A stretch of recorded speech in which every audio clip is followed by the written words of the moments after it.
What to do, YouTube? Your boy Daypeezy here with another video. I ain't dropped in like a month. It's been like 40-some days, probably like the 50th day since I dropped.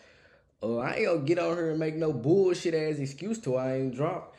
I don't know if I said it in the past videos, but it's graduation time, my guy. So I was trying to get straightened up on my grades because it was looking like I wasn't finna pass quarter four because I was bullshitting around quarter four or whatever and shit. And I just had to get on point, you know what I'm saying? I just had to get on real point about this school shit so a nigga walk across this stage, sir, bro. You up in the graduate class 2026, you know what I'm saying? And yeah, bro, I just honestly just had to find a motivation back to do this, but I found it, of course, because, yeah, I'm watching this, man. And you know what I'm saying? Yeah, bro, you know, let me full screen this shit. But yeah, my guy. Today we got Tommy G, my guy. I love Tommy G. I've been watching Tommy G for like 3-4 years now. Probably, I say this is my 3rd year watching Tommy G. Tommy G, cool. You know what I'm saying? But yeah, bro. Let me turn these captions on. If it's a little echo, I don't have no headphones right now till my little sister get home and use her shit till I get some new. Cause I lost my AirPods, so it's gonna be a little echo. I'm sorry about that, but you know what I'm saying. By next video that I drop, cause I'm doing 2-3 videos today, the echo should be fixed. So this video is called "Inside the $100 Million Empire of Rick Ross," bro. I've been saying Rick Ross got this dog shit. Rick Ross got dog shit. I already know. So you know what I'm saying. No further ado. You know what I'm saying. Let's get to the video, gang. You know what I'm saying. I ain't finna hold y'all up, bro. Let's do it. Today we touched down in Miami for a master class with the man, the myth, the legend, Rick Ross, the boss. In an era when most rappers fall off and go broke in under a year, Rick Ross has had double-decade staying power, transforming his rap cash into a 9-figure business empire spanning restaurant franchises, automotive products, alcohol, and even his own record label. You'll see inside his multi-million-dollar car and jet collection, hear his business philosophy, and experience what it's like to cruise around the streets of Miami like a boss. So with Don't Rick Ross own Wingstop or some shit like that? He owned about 100 Wingstops around the USA or some shit like that. I heard he got some Wingstops around this bitch. Folks with Wingstop. Further ado, let's meet the man and get inside the business empire of Rick Ross. But first, a quick word from the sponsor of today's episode. Folks, I want everyone watching because it is obviously low. 5 no over insurance for bank is getting on the $5 offer subscription. Alright folks, we are in Florida and your boy needs sunscreen. I don't got enough melanin in my body, but we're kind of in like a little trench, the meth area, but we got some kid sunscreen I found at Dollar General. But guys, we are in for an absolute treat today. Have you ever wanted to feel like a boss? I mean like a big time boss. We're gonna meet with none other than Rick Ross, Rose. And we're in for a treat. This guy is just oozing motivation and hustle out of his body. And I want some of that. I want to soak it in. I mean, I think with all that's going on in the world, positive, can-do energy, beautiful. And so I'm excited. I think more and more on the channel, we want to focus on the moguls, the people that have built empires, and just the one-of-one characters that exist. The world is flooded with really cool and interesting people, and that's what I love about my job is I get to wake up and talk to people that I'm like, holy shit, I can't even believe I'm in the same room asking this guy questions. And that's the cool human experience. So we're on our way to a private jet hangar where Ross the boss himself will be meeting us. We'll see you when we get there.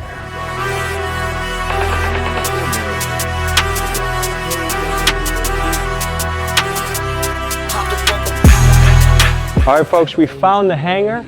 We're here with luxury vehicles, alcohol collection that I hear is bulletproof, and right behind us over here we have the Rick Ross jet. The man himself is about to show up. Wait a minute. So this nigga bulletproof his alcohol collection. Oh my god, I ain't never heard of the shit. Alright, bro. Building. When he gets here, it's time to get rolling.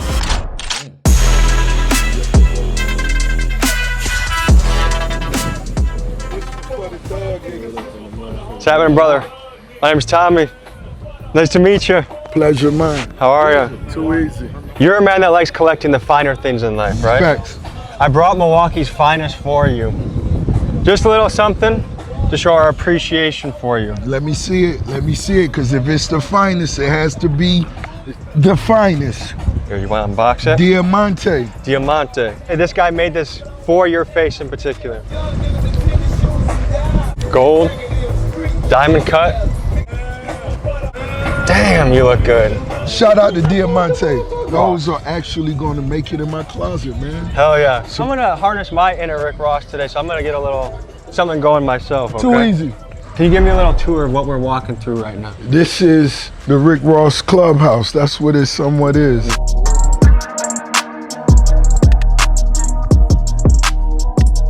So when people look at Rick Ross, they see all these cars, they see your empire, they see the businesses. But there's once upon a time, you weren't Rick Ross, you were Windex William. Tell me who Windex William is. I began washing cars at early as 13. And it was something that I loved to do because I love cars that much. The more I could be around the car, I was like, yo, they gonna pay me and tip me for this? Yo, this crazy. And I'm getting to sit in a car that, damn, I would do anything just to look at. So it's like it was a win-win for me. One thing I read from your book, Hurricane, is that when you were wiping down these cars, the hustlers requested you. What did you learn from the hustlers? What about their mindset? What about their mentality did you take away from these hustlers that you got to meet? I understood that. Woo, y'all see that motherfucker? That nigga got a PJ. That ain't a pinky ring. What finger? This the index? This the index? I don't know. He got a diamond ring built like a plane on his finger. That's live as fuck. I fucks with that. I ain't gonna lie, y'all. I fucks with that. Early age, I understood the power of $1. I saw what hustlers could do with a $10 tip. So if you was getting your car washed and you was tipping whoever was washing the car $10 to $15, everybody stopped what they was doing to wash your car. And I knew at a young age I wanted to be a big tipper.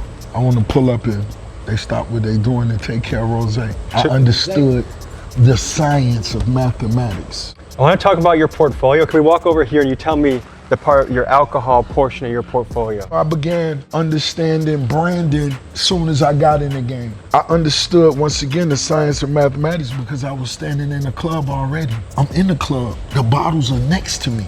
I'm doing this 5 nights a week. Why don't I create a relationship with the bottles that's next to me? I'm already standing next to them for free. One thing I can say about Rick Ross, y'all, that I noticed is like he a great businessman. Like just the way he talk. You know, he a little older than probably my little audience or whatever. Maybe he on status for sure. And I just, yeah, like he said, his branding, the good thing, he focused on his branding at a young age. He was probably like 30, 20, I don't know. But yeah, nigga, your branding, you know what I'm saying? I feel like every interview I watch from Rick Ross, or you know what I'm saying, like you know, little clips I seen on TikTok, shorts or some shit of Rick Ross, like it's always some knowledge to take in from Rick Ross, like, but you gotta actually open your ears to hear this shit, you know what I'm saying? So I hope y'all listening, open your ears to listen to this shit. I ain't gonna do too much pause in this 30-minute video. Let's do it.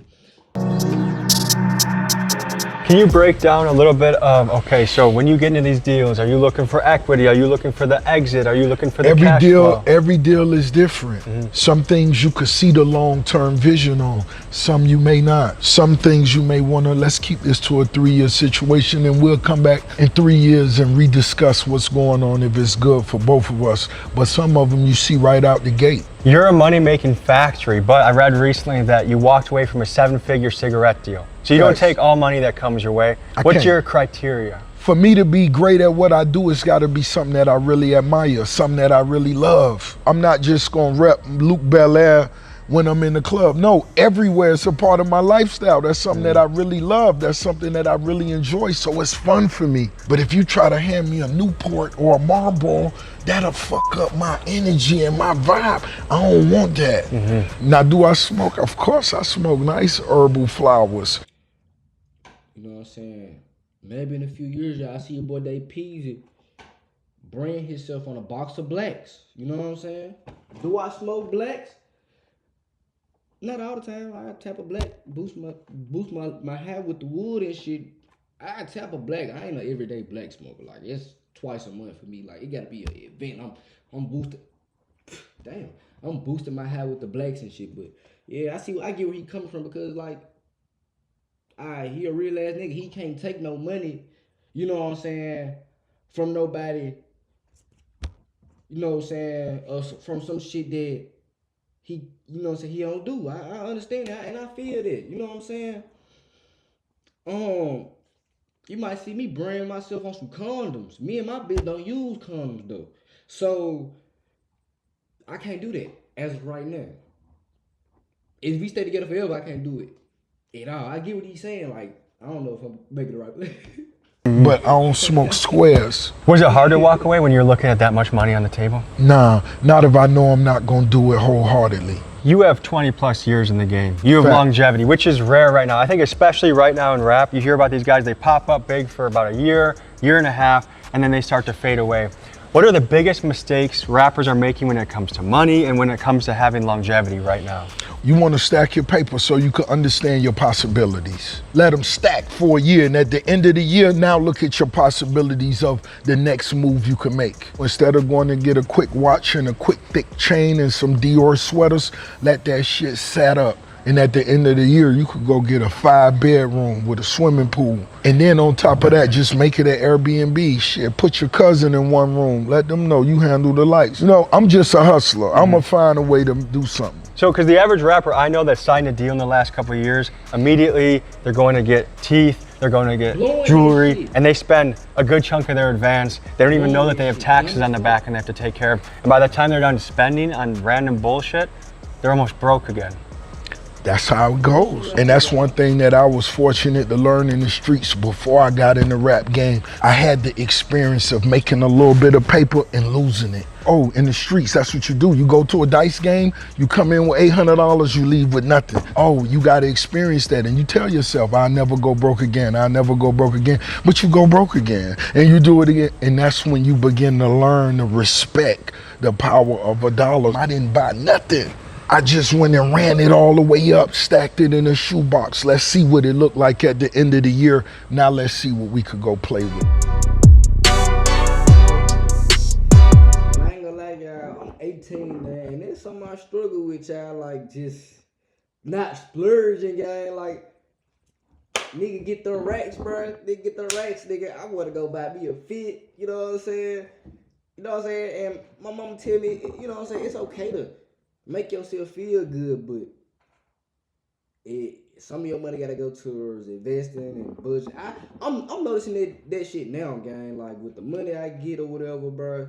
As a nigga, I'm an adult now, y'all. Like I'm an adult now, so like this shit matter. Like I can't spend no money like that. You know what I'm saying? I gotta stack. If I'm trying to get out the city by next year, if I'm trying to move out my Deuce house by January, February, and it's May or whatever. Nigga can't spend shit right now, man. I understand this shit, and it kind of fucked up that I can't spend my bread, but I understand where the fuck I'm trying to go, so I get what the fuck he's saying, you know? You run car shows, you're a car collector. Tell me about what we're looking over here and how it plays a part in your life. Okay, so, you know, this being my hangar, this a few of my favorite toys. I'm up with 200 cars in my collection, and these right here just this, you know, they different vibes. That's 57 Renzel. That's a Bel Air 1957. I spent more than 5 years building that. I have more than $500,000 in that car. In that one car. Facts. The one next to it is a 57 station wagon that only drives off airplane fuel. The one next to it is a 69 Camaro I've never even sat in. The one next to it with the big blower, that's a 70. Nigga, you know how rich you gotta be to not even sit in one of your motherfucking cars, bro? Oh my lord. Hey, big money, Rose, huh? Please, you know, that's arguably the most sought after donk. This a 96 Impala. This is a dope boy favorite. This has 2,200 miles on it. And then when I was graduating in high school, Suburbans and 1500s, I never sat in these either. I have a 1971 that's gonna complete this trifecta. You're not just a collector, you also run a show. I do, the Rick Ross Car Show. This will be the June 13th will be the 5th annual Rick Ross Car Show, and it just started as conversation. Hey bro, I would love to go to a Rick Ross car show, yo. For real. With me, 57 Freddie, here we are, 5th year. All these are 25 million plus records you've sold. The number is shit multiplied since then, but most definitely these are all releases that was released with my partnership. The biggest driver of Ross's fortune is his label Maybach Music Group, because he doesn't just make music, he owns the music. While the average signed rapper gets just a fraction of their record sales, Ross, in his typical entrepreneurial fashion, decided to create his own label. In fact, between his solo records, selling features, and touring the world, it's rumored that he's generated himself around $90 million. And when you add in the superstar rappers signed to Maybach Music Group like Meek Mill, French Montana, and Wale, you could estimate that altogether MMG has sold between 65 and 80 million records. So of Ross's portfolio, it's likely that just music alone has made him well into the 9 figures. If you were to sign another rapper now, what are you looking for? You know, an artist with a very distinct, unique gift, flow, tone, you know, and just somebody that has that burning desire to succeed. That means more to me than anything. You can't let me out hustle you. If I'm out working you, you don't even have a chance. Just go quit. He's creating his own world. Like, can you imagine if you just wanted to do everything you want to do? Your name's on the jet. You're doing business deals while you're puffing a joint. You got your Rolls Royce being washed outside. And that's the power I think we do all have. There is an amount of luck. There is an amount of being born in the right circumstances or having destiny match up with you. But I really do think with enough hard work and years of dedication, you can create a lifestyle that it's your own heaven on earth in a way. And yeah, you still have troubles and issues, but you want to have a life where you wake up and you are excited to hit the ground every single day. That's just how you want to operate. And he's doing that, and I think that's really inspiring. I call my wife Sweet Cheeks. Sounds like you got a Sweet Cheeks as well? Oh man, you gotta have a Sweet Cheeks. They're key to the operation. That's beautiful right there. See, that's what slippery soap does. Look at that. Not to mention that's the Mansory edition. It only run you 800,000. Only a little light 800,000? Yeah, light 800. Is it ever hard to make a big purchase like that? Towards the beginning, when you first started doing it? Oh, without a doubt. You gotta move with timing. When I first started dating my wife, I wasn't making that much money. So when we go to a restaurant and she'd order 2 appetizers, I was like, oh no. Like I started thinking about the bill. No, she taught me how to enjoy life a little bit more. But now I feel a little bit more. Not the 2 appetizers.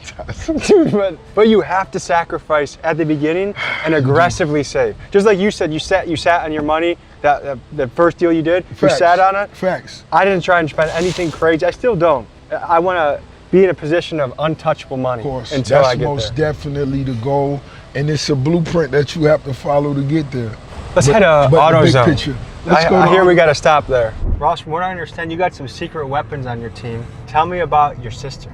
I don't believe she's no longer a secret. I think they know. When it comes to the Empire, Maybach Music Group, and everything that falls under that umbrella, upwards and over 30 plus partnerships, my mother created the blueprint, and my sister most definitely is at the top of that, making sure everything moves the way it should. What kind of responsibilities do your mom and sister handle for the business? Oh, everything for me. It's just like the mob, baby. It's just like the mob. What gets you up?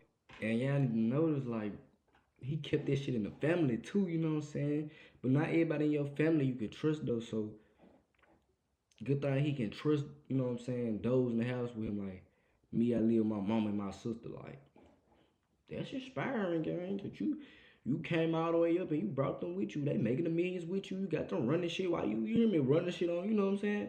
So you know what I'm saying? I fucks with it. I fucks with it. And what gets you excited right now? What's the thing that you're motivated by right now? Oh man, look at us. We riding through Carol City in a Rolls Royce. That was always the plan. A lot of my homies didn't live to get to see it. A lot of them in the penitentiary will never come home. But this was always the plan. Regardless of how we made it there, that was always the plan. This is my high school right here, Miami, Carol City. It's Cheap Nation. This shit where it go down, baby. This is Carol City. This is where you used to play football. Black and orange, better believe it. Looks like a great school. No, this is a new one. This ain't the one they had Rose in. Look at Popeyes. We had a Popeyes right behind our high school. How could you not love chicken? That's what made me invest in the Wingstop. When Rick Ross says he loves chicken, he puts his money where his mouth is. He's a fiend for lemon pepper wings, and he's turned that passion into dozens of Wingstop franchises. Now, it's uncertain how many total locations he has or how much each location makes, but if we use conservative estimates from the interviews he's done, we can guess that he owns at least 25 Wingstops, and in total that these probably generate between $5 and $7 million a year in profit. And you can bet that in this business, Ross gets high off his own supply. Know how this shit move. This shit a train, and the train don't stop for nothing. Choo choo, baby. You better f***ing believe it. Are you, sir? Wonderful. That's good. You already know. Your products is up right there. Man, much love. Appreciate it. So tell us about this move in your portfolio. Okay, so this was something that was really... Wait, so this nigga got his own fucking car. What is that? Slippery soap. That's what the nigga was washing the car with. This nigga got his own fucking car wash soap. Nigga, that ain't no fucking business, man. I don't know what the fuck it is. That's a fucking business, man. Y'all learn from that nigga, man. Alright. Me, like, super cool. It goes back to us when we were washing cars right up the street. Look, those same cars, the 57 Bel Airs. The Dunks. The Dunks. The Florida Dunks. Yeah, the palm trees in the background. So We this is just a full represent the circle moment. culture. You went from Without a doubt. washing the cars as a young kid to now you own the product that washes the cars. An amazing partnership with Jeremy Lewis. Shout out to him. He had the product, and you know, he was taking care of my cars, and I just said, man, I believe in it. I think we could take this somewhere else. And so And I think a key part of this game is ownership. The way you make money is not being compensated for your time so much, but for owning equity parts of a company. Without Talk a to me doubt. about this. A beginning is a beginning. You got to start somewhere, and that's cool. But having equity, you most definitely want to get to the core of the situation. What's happening, baby? What's happening, baby? Yeah, because I think anyone that wants to chase true wealth, whether it's owning a home health care, owning a daycare, owning a car wash line. Right. Owning anything. I just made an investment recently. I got like a 3% share in a mental health company out in Arizona that's hopefully gonna help a lot of people and gonna print. So it's two things that go hand in hand very well. Without a doubt, without a doubt. And for a lot of people that may not understand, 3% is a nice percentile. No, that could potentially. You know, right when he said 3% is a nice percentile, I was thinking 3% ain't shit out of like 100.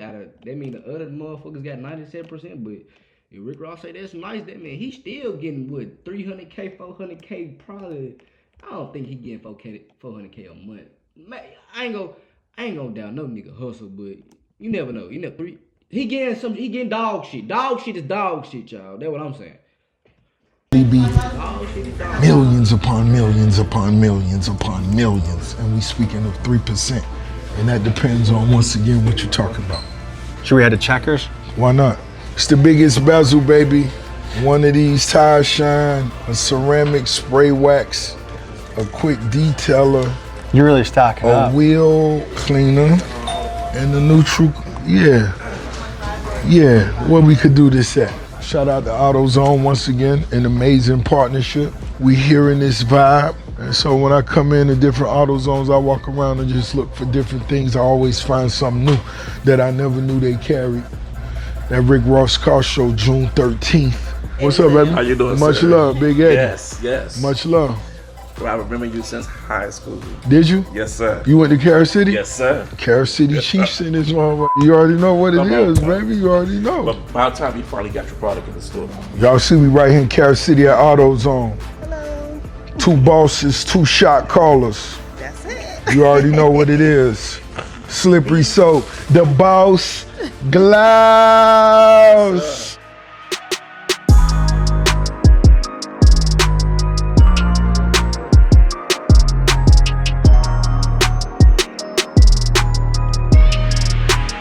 And it seemed like he look at them as partners. He don't look at them like as if he above them. They're good as fuck, bro. It ain't a lot of motherfuckers like that. But you never know how somebody is behind the camera. But from what I see, the boss, Ricky Rose, good man for sure. Ross, can you give the people some motivation today? You only live once, baby.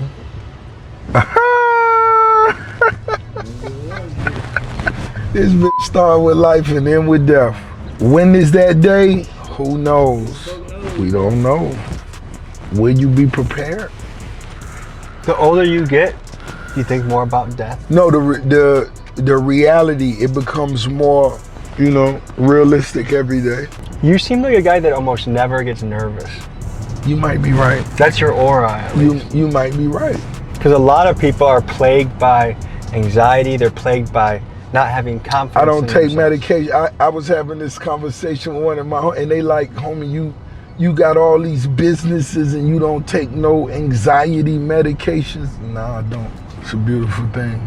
Me purchasing this Checkers was the very first one. So after our football games as a football team on Friday nights, we all would go back to the high school, turn in our football, our game equipment, the jerseys, etc. Then we all came to Checkers because that's what we could afford. But beginning with my first Checkers, it wasn't even about the numbers, the demographics. No, I grew up right here. I know what this means. This is going to be valuable to me for different reasons. You want to say hi to your people? Of course, we're going to go say what's up.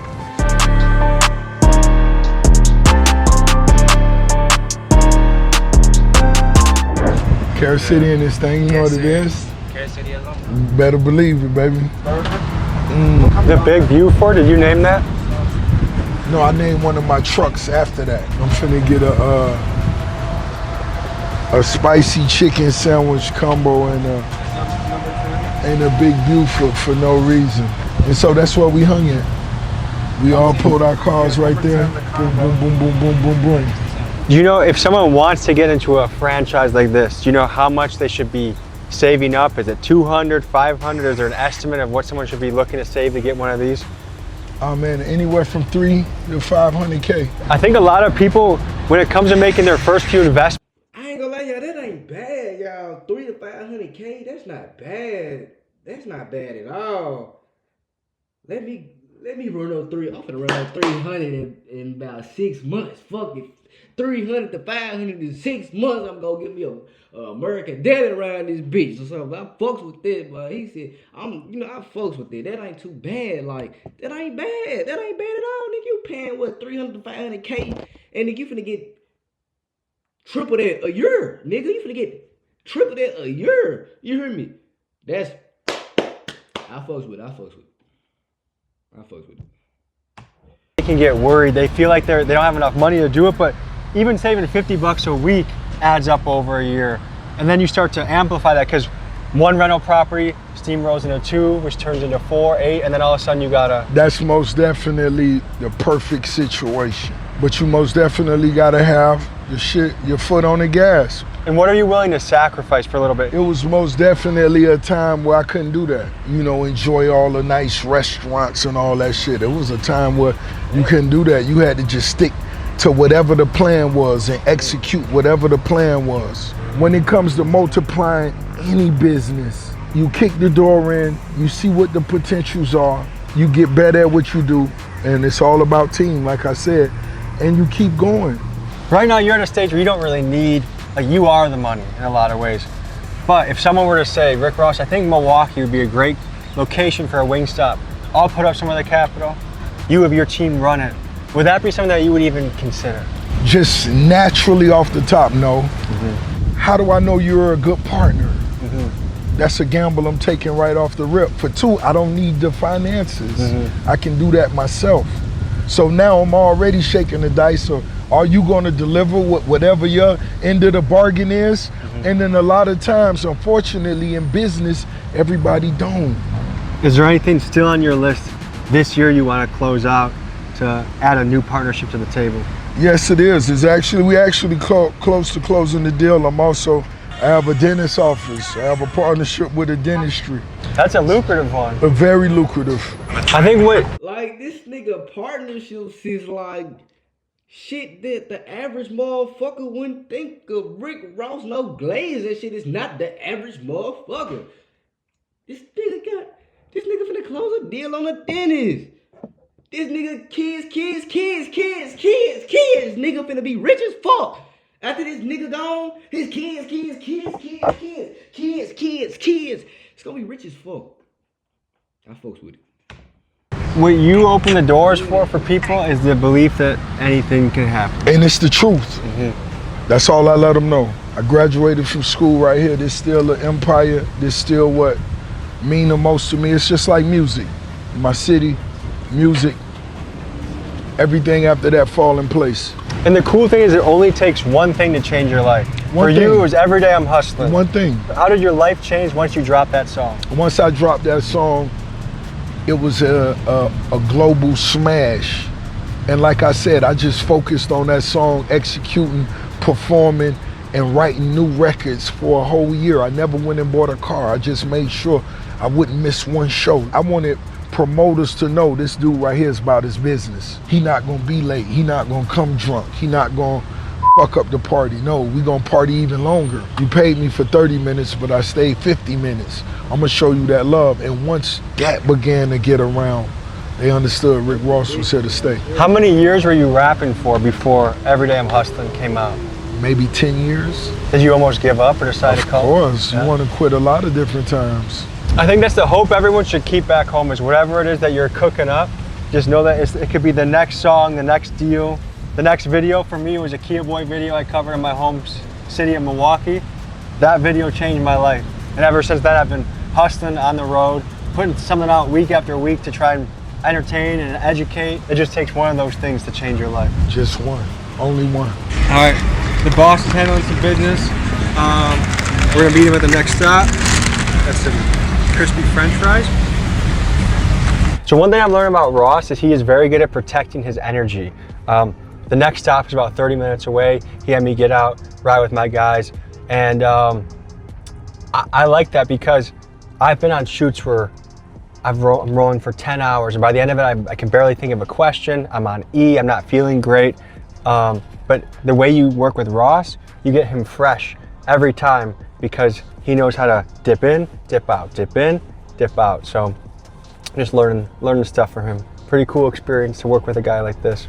There is definitely something about the principle momentum in life, because if you're a guy that's broke, you have no followers, and you're posting up and doing a story about AutoZone, no one gives a shit. But when you've built the social capital of Rick Ross, suddenly people even care about soap. Ross is a guy that's an amazing marketer. He's always looking for the little opportunities to market different parts of his portfolio. And I think he's at a high level of business too, where he's not the guy that knows about the dollars and cents and the exact percentages every year of yields. He's a big picture player.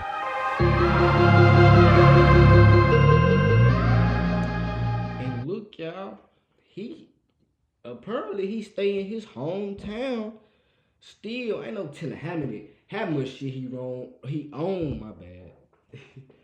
Ain't no telling how much shit he own around this city. You know what I'm saying? There's, like I said, his kids is gonna be rich. Like, What are you sipping on right now? Oh, this is,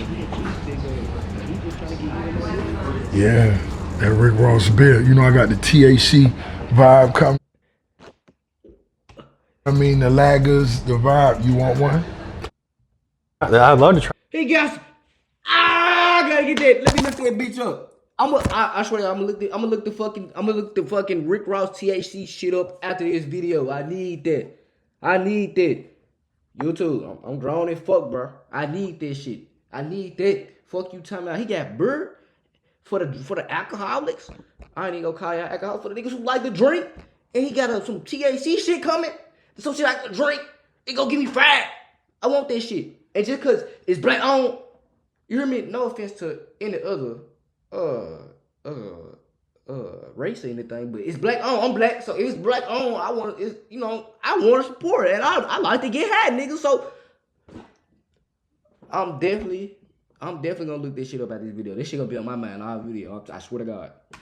Why not? I heard you also got a Pilsner. Oh, well, of course. Which one you want? Renzo, check out my guy right here. Which one you want to try? Hey, brother. Tommy. And this is Rick Ross's own beer, his lager, and it was done by a famous artist, this guy Marcus, and he did everything that reminds you of the man here. How did you guys meet? We met through a friend of mine. And you run the brewing, like the production and stuff like that? I'm a consumer. I just own the brand. Something missing in the beer industry. such as a lunch beer. That is nice. And then we're doing THC seltzers, just everything. Just here's our. Ooh, how many high tide and slack tide. Okay, 5 milligrams is a good number. 5 milligrams is when you're ready just to relax after you put the kids away. If you're a housewife or a father and you just want to watch. Nigga, I can imagine. Just hear me out. Just hear me out, y'all. I can imagine me 5, 10, 15 years from now, after I just got done fucking my bitch, I done put my baby to sleep. I walk in my motherfucking $1 million mansion, $1 million penthouse. It ain't gotta be $1 million, it be nice as fuck. And I open the refrigerator and I grab me a nice Rick Ross THC seltzer or whatever this shit to relax after I just dropped like 50 videos. I ain't gonna say that's unrealistic. After I done dropped like, let's say 2, 3 videos, 5 videos today, man. I want to relax, grab me some of that Rick Ross THC shit, man. Sit back and watch the motherfucking playoffs. I can imagine. Hey, man, that shit gonna come true, bro. I ain't got no motherfucking choice to make this shit come true. That shit gonna come true. You go to sleep. But going back to the partnership, he's incredible, and I've worked with a lot of different people in my life. And the great thing about him, he does it because he wants to do it. To actually like love the brand and promote it is the best, I guess, partnership you could have. And I'm glad he loves it.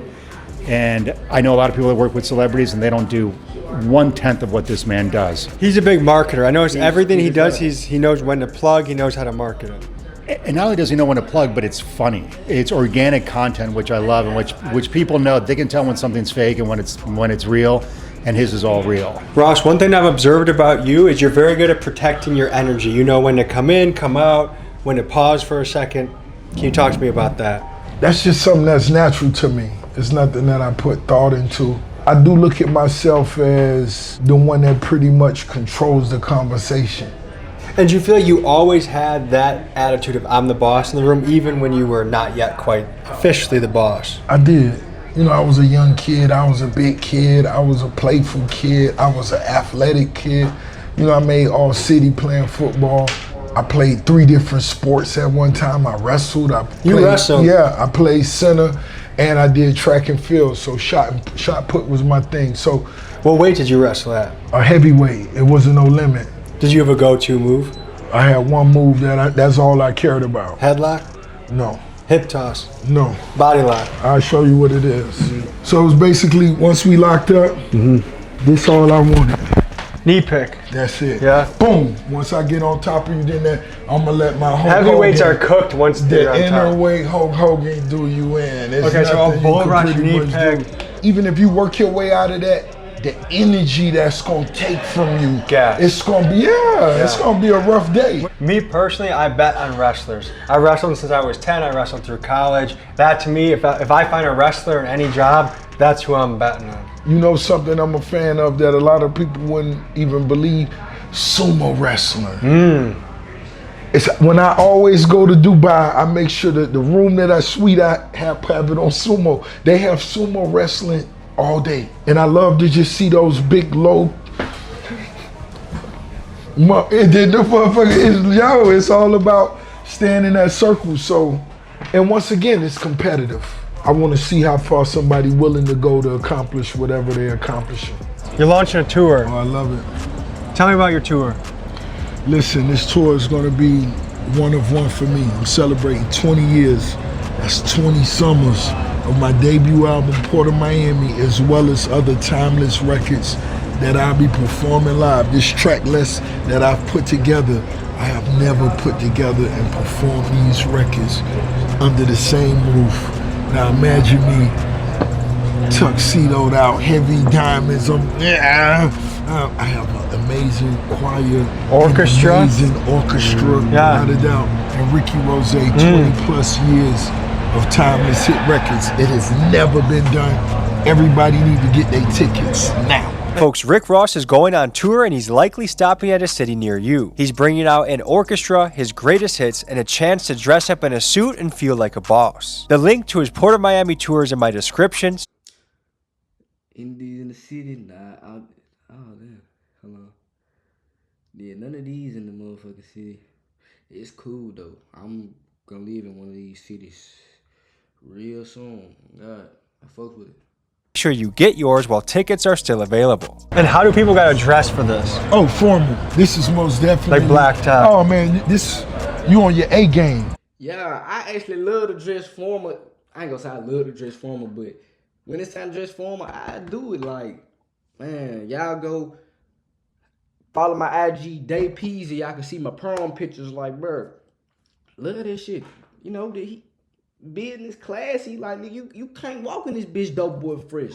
Nah, nigga, we bring your suit, your tuxedo, baby. Got to have the dress on with the ass. Is the ass covered up? If you got all that ass, baby, like wagging.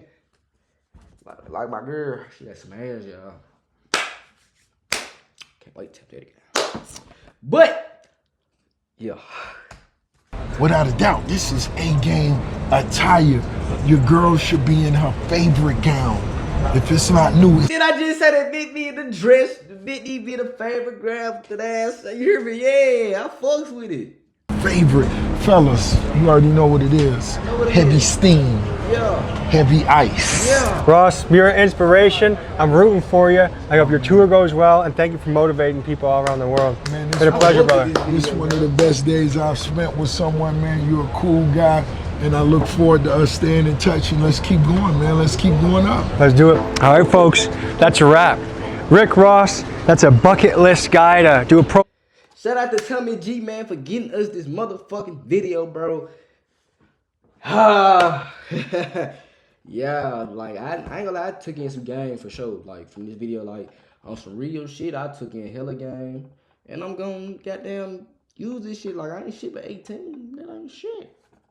Nigga, I'm legal now. I can make business decisions. I just had a wreck, nigga, 24 hours after I had after damn. My bad. I done had a wreck 24 hours after I had just got my car. And of course the bitch hit me, of course. And right now I'm just learning as an adult, like, you know what I'm saying? I gotta talk to the insurance folks. I had to go to the junkyard and go get my personal shit out. You know what I'm saying? I'm grown, like responsibility, like I think everybody around my age and a little older, a little younger our goals should be to be at Rick Ross level mentally, physically, emotionally. He said he don't get nervous. I took it like, you know what I'm saying? He 41, 40 something. He don't take no anxiety medicine, but he got 1,000 businesses around this bitch.